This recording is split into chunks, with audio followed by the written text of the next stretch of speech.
So you probably know the legend. Here's Archimedes sitting in his tub. He's trying to figure out how he can test the purity of a supposedly pure gold crown. And he has this flash of enlightenment. This is the original Eureka moment. He realizes he can get the volume of the crown by dunking it in water, seeing how much the water rises. From that he gets the crown's density, compares the density with that of solid gold. And he's so excited by this that he leaps out of the tub and he runs bare-assed through the streets of Syracuse yelling, "Eureka! Eureka! I found it! I found it!" So, fast forward about 2,000 years. The early gold miners in California adopted Archimedes' word of jubilation as a way of expressing their excitement every time they found a nugget of the precious metal. So it's no wonder that this little community, a few miles south of here, adopted the name Eureka when it was trying to establish itself as a supply terminus for the gold miners on the Klamath and the Trinity rivers. And that is why today we're here at the very first TEDxEureka in Arcata. Anyway, the story about Archimedes didn't happen. Look, the first thing is, it doesn't take Archimedes to figure out the bigger something is. If you dunk it in water, the more the water level's going to rise. Duh. But secondly, more important, there's no way Archimedes could have measured that difference of water level to anything like the required degree of accuracy to be able to tell the difference between a pure gold crown and a crown that had been adulterated with some lighter metal like silver. So in a moment I'll tell you what I think really happened, what Archimedes' Eureka moment was really all about. But first, a word about the man himself. Here he is. Archimedes was, without doubt, the greatest mathematician of antiquity, which is why he's depicted here on the Fields Medal. Fields Medal is like the equivalent of the Nobel Prize for mathematics. And he lived in the 3rd century BC in Syracuse, which was then in Sicily, then part of the Greek Empire. And he lived until the age of 75, when his life was cut short by an impatient Roman soldier. The story is this, that the Romans had just broken into Syracuse after a 2-year-long siege. And Archimedes was drawing geometrical figures in the sand outside his home.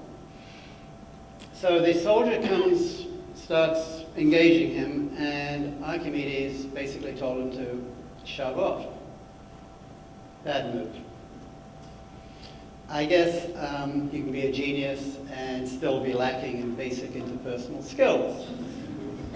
So it's not his social skills for which we know Archimedes.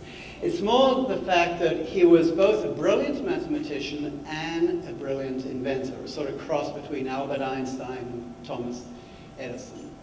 And that's what's come down to us today. This is what a tour guide told me about 2 months ago when I was in Syracuse, is Archimedes' tomb, the big one at the top. Well, of course, no one really knows which one today was Archimedes' tomb, but Cicero knew. Cicero, the great Roman orator, visited Syracuse 137 years after the death of Archimedes, and he found the tomb. And he found it, even though it was overgrown, because in front of the tomb there was a stone cylinder topped with a stone sphere. And these were put there to celebrate what Archimedes apparently thought was his greatest discovery, his proof that the volume of a sphere is exactly equal to 2/3 of the cylinder into which it just fits. And he did this by visualizing the sphere as a stack of infinitely thin disks, foreshadowing the science of calculus by 2,000 years. This is genius. Okay, back to the crown. as I say, there's really, knowing the volume of the crown isn't going to help you figure out if the crown's pure or not. No, what I think Archimedes did was to use what we call today Archimedes Principle. You remember from your high school physics, the upthrust of the buoyancy of a body immersed in water is equal to the weight of the volume of water displaced. You do remember that? Okay. So here's what Archimedes could have done. He could have balanced the crown against an exactly equal weight of gold, and then dunked them in water, and if the gold went down and the crown went up, it would mean that the crown had been adulterated, it wasn't pure gold, and pity the conniving goldsmith. Well, I think the best way to get a handle on Archimedes' principle is with an old puzzle, the rock in the boat in the pond puzzle. So here's the rock, here's the boat, and here's the pond. We had to scale it down a bit for the theatre here today. So I'm going to put the rock in the boat, put it in the pond, and mark the water level. And the puzzle is this. If I take the rock out of the boat, let it sink to the bottom of the pond, what happens to the water level? Well, you've only got three choices, right? It can rise, it can fall, it can stay the same. So be thinking about this as I do it. Don't try this at home, kids. So there's the water level now. The water level has fallen. So what's going on is this. When the rock's at the bottom of the pond, like it is now, it just displaces its own volume of water, right? It doesn't matter what the rock weighs. But when I put the rock in the boat settles until the buoyancy just matches the weight of the rock.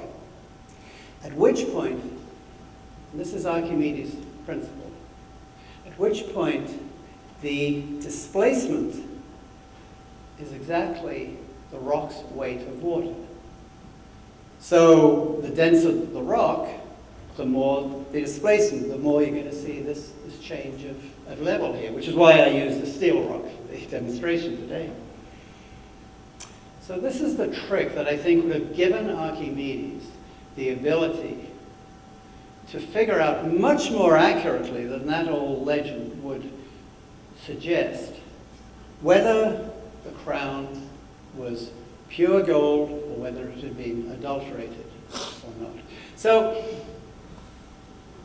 if he really did streak through the streets of Syracuse 2,200 years ago, waving this damn crown over his head and yelling, "Eureka!" I think it was because he just figured out what we call Archimedes' Principle.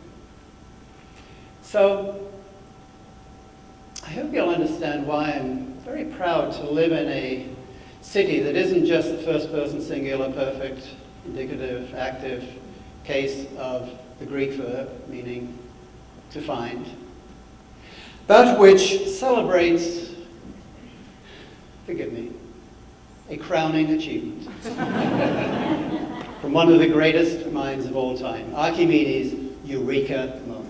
Thank you very much.